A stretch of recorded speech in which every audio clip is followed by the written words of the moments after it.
grew up in a small town of 2,904 people. Those of you who have grown up in a small town know how fast news travels and how hard tragedy can rock a small town. For the sake of privacy, I will change the name of the family in question, as some of their kin still survive. But let's call them the Jones family. It was a cool autumn day when the sound of our only fire engine shattered our sleepy little town. The Jones family lived on the edge of town, about 15 minutes from the town hall. It reminded us all of a plantation, though we were far removed from the exotic south. Mature blue oaks flanked both sides of the crunchy gravel road leading to it, creating a dense canopy. At the end of the road, the old Queen Anne-style house stood in stark contrast to the flat grasslands that surrounded it. By the time the engine got there, the fire had already engulfed the two upper floors. They called it an electrical fire and started on the second floor. The smoldering house sat there reminding us that the Jones family had not survived. Thin wisps of smoke still seeping from the sagging roof as if their souls were escaping to heaven. The house sat there for over a year when youthful mischief and bravado overcame my best friend and I. As a Halloween dare, we decided to venture into the old Jones place. We started to walk down the now disused plantation road, bats and other unknown creatures rustling the leaves of the blue oaks above our heads. Our flashlight beams bounced and crossed in front of us when suddenly the house burst into view, sinister and posing in the darkness.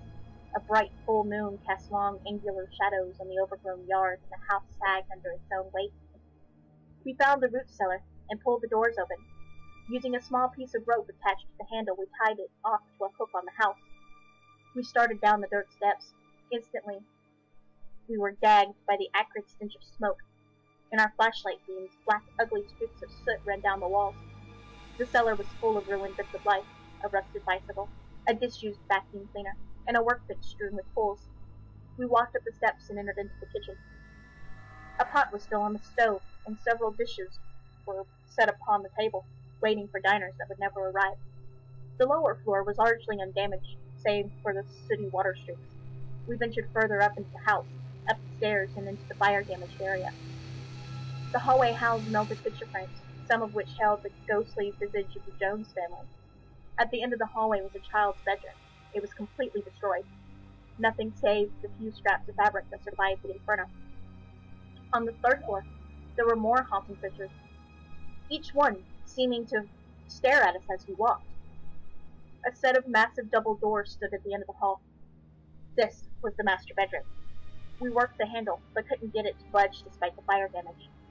Convinced that the house was just a sad reminder of the local tragedy, we turned and walked back towards the staircase. I hit the first step when terror froze me in my tracks.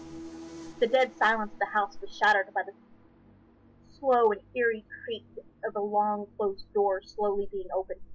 My friend and I turned back to see the double doors now open, revealing darkness within. We turned back and rushed down the stairs. Ever so softly, we could hear the creak of a floorboard on the level above us. We ran back through the kitchen and down into the cellar. Instead of the blue hues of moonlight streaming through the open cellar door, we were assaulted by pitch-black darkness. The cellar door was closed. The floorboards are now creaking right above our heads, as if somebody were walking through the kitchen. We reached the cellar doors and flung them open into the night. Scrambling out into the cool night air, we sprint for the plantation road, entering the darkness of the pantry. We paused for a brief second to catch our breath, and in the stillness, we can hear the cellar doors slam shut.